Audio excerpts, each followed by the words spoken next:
Puji Tuhan, mari kita bersatu dalam doa. Tuhan, terima kasih atas berkat dan limpahan-Mu. Hari ini kami masih bisa berkumpul di sini dan masih bisa mendengarkan firman-Mu, sebagian firman-Mu ya Tuhan.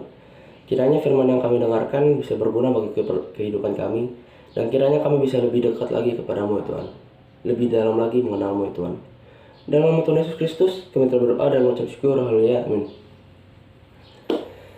Baiklah, terima kasih kepada Pak Bina dan Bu Maria selaku guru pembimbing saya memberikan saya waktu di sini untuk berkhotbah, untuk menyampaikan materi yang saya dapatkan.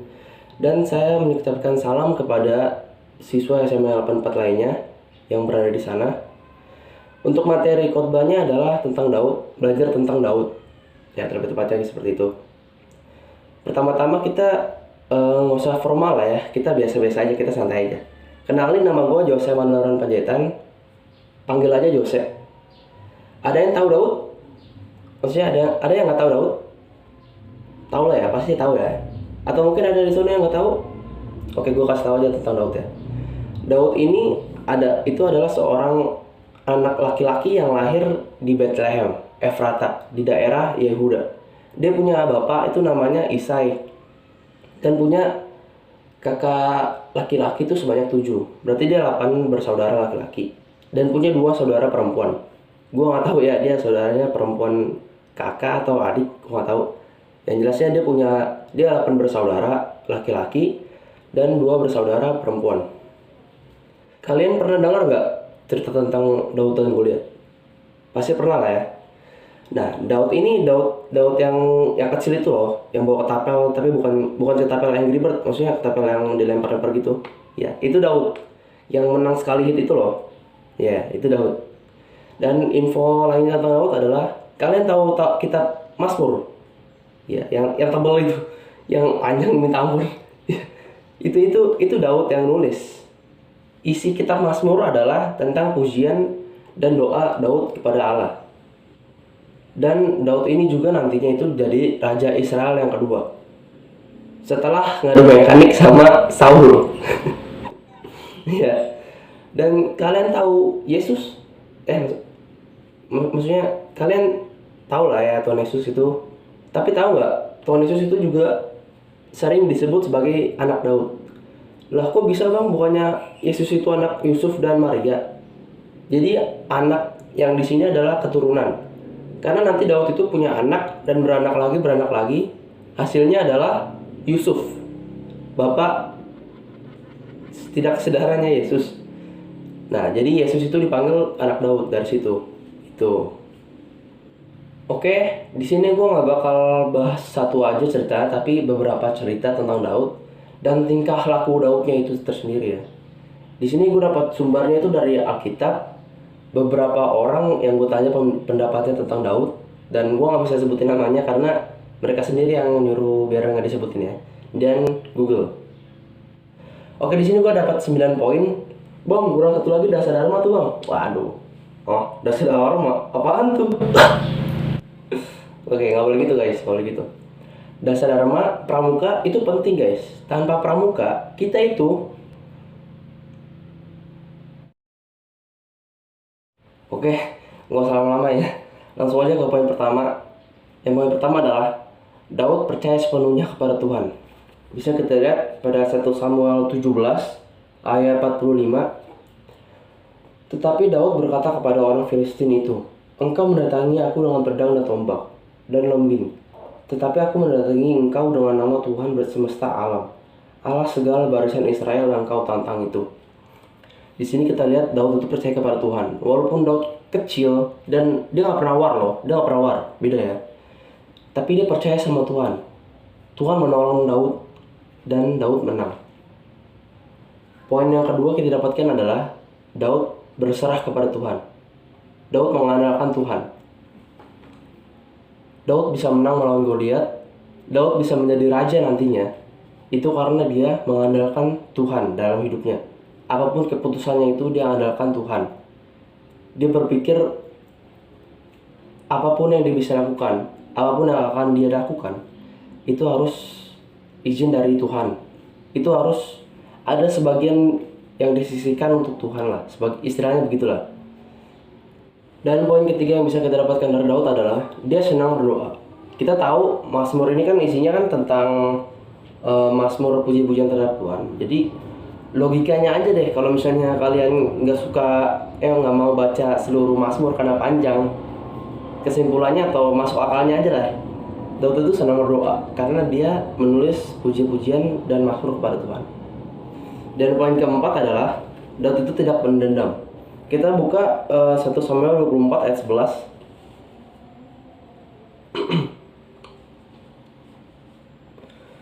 1 Samuel 24 ayat 11. Ketahuilah, pada hari ini matamu sendiri melihat bahwa Tuhan sekarang menyerahkan engkau ke dalam tanganku dalam gua ini. Ada orang yang telah menyuruh aku membunuh engkau, tetapi aku merasa sayang kepadamu, karena pikirku, aku tidak akan menjamah Tuanku itu, sebab dialah orang yang diurapi Tuhan. Nah, di sini setelah Daud mengalahkan Goliat itu, orang-orang pada ngebandingin Daud dengan Saul. Ada yang bilang, aduh, Daud itu lebih hebat daripada Saul. Dan Saul dengar itu dan dia marah. Dia selalu si Saul ini berkali-kali berulang-ulang selalu dia mencoba untuk membunuh Daud. Tetapi Daud itu selalu bisa menghindar, selalu bisa selamat. Sampai akhirnya Daud itu diberi kesempatan sama Tuhan buat ngebunuh Saul. Tapi Daud nggak membunuh Saul. Bukan karena dia pengecut atau dia penakut, tapi itu karena dia orang yang baik, karena dia pemaaf, dia tidak pendendam. Allah itu mah naif bang.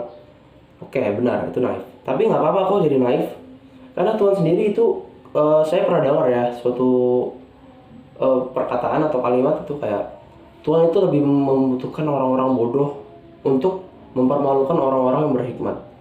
Saya kurang tahu dah itu di mana ya, mungkin bisa ngecek sendiri atau mungkin ada tampilan di sini nanti setelah saya edit. Lalu untuk poin kelima itu adalah menghormati relasinya dengan orang lain. Relasi itu apa sih bang? Relasi itu hubungan. Di sini Daud ini kan pernah hampir mati lah ya, tapi berhasil lolos terus sama Saul. Ya, Daud tetap menghormati relasinya dengan Saul. Entah itu Saul sebagai manusia, entah itu sebagai raja, entah itu sebagai ayah dari sahabatnya, yaitu Yonatan. Daud itu menghormati Saul. Dan ternyata perilaku ini juga bisa menjauhkan hidup kita dari perilaku atau pemikiran negatif terhadap orang lain. Lalu poin ke-6 adalah berpikir dengan rasional. Ini kisahnya lumayan panjang ya, dari 2 Samuel 12 ayat 1 sampai 25. Oke, gampangnya gini aja pendeknya.